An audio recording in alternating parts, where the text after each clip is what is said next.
Welcome back. आज हम question number 26 discuss करेंगे। ये सवाल एक बहुत ही फंडामेंटल कॉन्सेप्ट पर है, चेक्स एंड बैलेंसेस। हम सब जानते हैं कि पार्लियामेंट यानी संसद सबसे पावरफुल है, लेकिन पार्लियामेंट एग्जैक्टली सरकार के कामकाज पर नज़र कैसे रखती है? क्या वो हर रोज़ हर फाइल चेक कर सकती है? ऑब्वियसली नहीं। तो फिर कंट्रोल कैसे होता है? चलिए सवाल देखते हैं।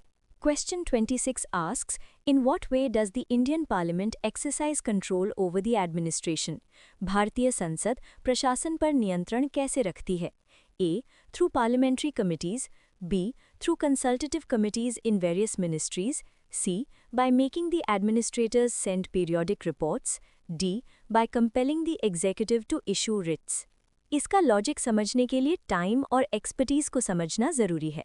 पार्लियामेंट यानी लोकसभा और राज्यसभा में 700 से ज़्यादा एमपीज़ हैं। उनके पास देश के सारे इश्यूज डिस्कस करने के लिए बहुत कम टाइम होता है।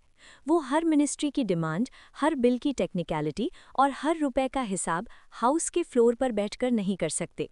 इसलिए पार्लियामेंट अपना काम कमिटीज़ को डेलीगेट कर देती है। इन्हें हम मिनी पार्लियामेंट्स भी कहते हैं।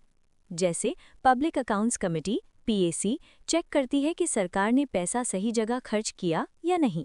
डिपार्टमेंटल स्टैंडिंग कमिटीज़ हर मिनिस्ट्री के बिल्स और ग्रांट्स की डिटेल में जांच करती हैं। एडमिनिस्ट्रेशन डरता है तो इन कमिटीज़ से, क्योंकि यहाँ एमपीज़ पॉलिटिक्स छोड़कर टेक्निकल स्क्रूटनी करते हैं और अफसरों को बुलाकर सवाल पूछते हैं। अब ऑप्शंस देखते हैं। ऑप्शन डी, रिट्स इशू करना यानी habeas corpus, mandamus etcetera judiciary यानी कोर्ट्स का काम है, पार्लियामेंट का नहीं, तो ये सीधा गलत है। Option B, consultative committees. इन कमिटीज़ का हेड वो मिनिस्टर खुद होता है। ये सिर्फ इनफॉर्मल डिस्कशन के लिए होती हैं। यहाँ कंट्रोल या स्क्रूटनी नहीं होती, सिर्फ बातचीत होती है। Option C, periodic reports. Administration reports भेजता ज़रूर है, लेकिन वो रिपोर्ट्स पढ़ता कौन है?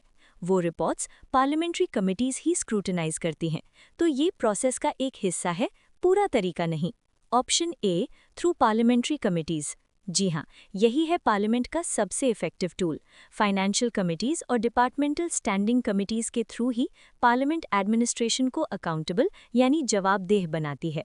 तो सही जवाब है ऑप्शन ए। टेक अवे, याद रखिएगा, पार्लियामेंट की असली पावर सिर्फ शोर शराबे में नहीं, बल्कि उसकी कमिटीज़ के शांत कमरों में होती है, जहां असली काम होता है। मिलते हैं अगले वीडियो में एक और कॉन्सेप्ट के साथ। Happy learning.